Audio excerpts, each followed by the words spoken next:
Evangélikus Diakónia nem csak a szociális és gyermekvédelmi, gyermekjóléti szolgáltatások összessége és az ott dolgozóknak egy halmaza, csoportja, hanem egy közösség is, egy szolgáló közösség, ezért nevezzük diakóniának.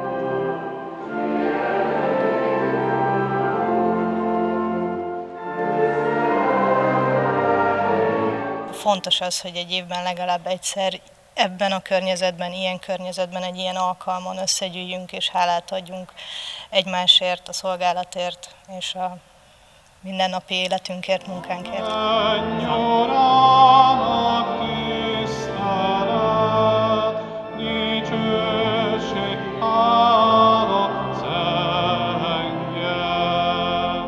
Számomra mindig nagy öröm a veletek való találkozás, már amikor az ember érkezik, és tulajdonképpen itt a Deák tér környékén minden oldalról hangzik az erős vára, mi Istenünk, aztán látjuk a készülődést itt az udvaron, már rutinosak vagyunk, mert várjuk ezt a találkozást és a beszélgetéseket. A közösségnek azt az örömét, ami felemel és megerősít bennünket. És nem csak itt, de az ország bármely pontján, ha járhatok diakóniai intézményekben, mindig örömmel látlak benneteket, régi és újabb kedves munkatársakat és önkénteseket.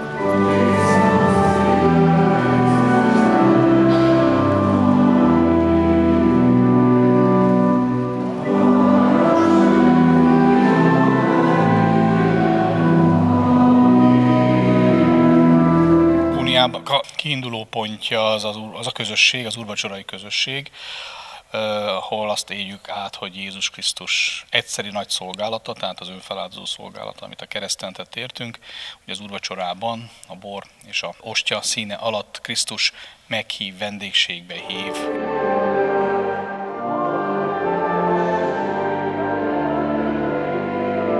Az asztali szolgálatot jelenti eredetileg az apostolok cselekedetei könyvében, és ebbe a szolgálatba bevon minket, először is szolgál nekünk, önmagát adja, hisz az úrvacsorában ezt élhetjük át, és utána pedig kiküld minket, hogy ezt, amit tőle kaptunk, ezt adjuk tovább. Ez a diakóniának a újszövetségi kiinduló pontja.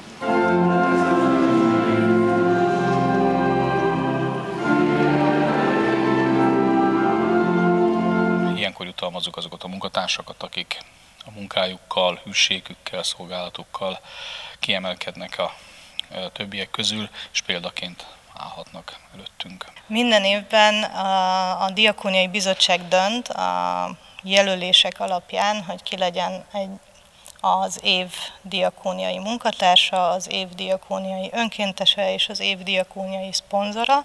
Ezt kerületenként döntenek erről, tehát a 3 egyházkerületünkben mindig van egy jelölt, illetve egy díjazott. Átvettem az év diakóniai munkatársa díjat, ami egy fantasztikus erkölcsi és szakmai elismerés, rendkívül jól esett. 2013 óta végzem a Békéscsabai Evangélikus Szeretetszolgálatnál, mint tanyagondnok. Felső nyomás tanyavilágát látom el. A feladataim közé tartozik a reggeli gyermekszállítások a tanyavilágból, a délelőtt folyamán az egyedül élők és a rászorulóknak a intézményhiányból eredő hátrányának enyhítése. Életműdíjat kaptam, hát ez a korral együtt járó, hogy valaki esetleg életműdíjat kaphat. Hiszek abban, hogy felnőtt fogyatékosokkal dolgozunk, hogy hát a felnőtt létünknek azt gondolom, hogy minél érdekesebb, változatosabb, mindenképpen az sokat tesz a mi épülésünkért, és ez az ő esetükben is ugyanígy megjelenik. 2008-ban volt Téló Gábornak a 100 éves évforduló, születésének a 100 éves évfordulója, és tekintettel ez egy kerek évforduló volt, és ez Téló Gábor a II. Világháború utáni evangélikus diakóniának egy nagyon fontos személyisége volt. Az 50-es évek után, amikor a Gaudiopoliszt neki kényszerűségből el kellett hagynia, akkor rövid szünet után végül őt bízzák meg, hogy a háború utáni FB és Diakonissa szervezetek feloszlatása után megmaradt evangélikus diakóni intézményhálózatot felmérje, összefogja, és ő lett a diakóni ügyvivő. És az egészen gyakorlatilag a rendszerváltás utánig így hívták az egyházba azt a személyt, aki a diakóniának a dolgait koordinálta. És akkor úgy gondoltuk, hogy az évforduló kapcsán, amúgy is megemlékezünk Téló Gáborról, akkor ez a nap lesz a evangélikus diakóniának az ünnepe, tehát szeptember 25-e.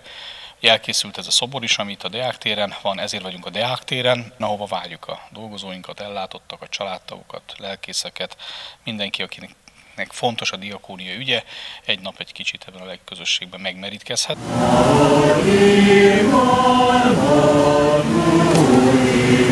Amen.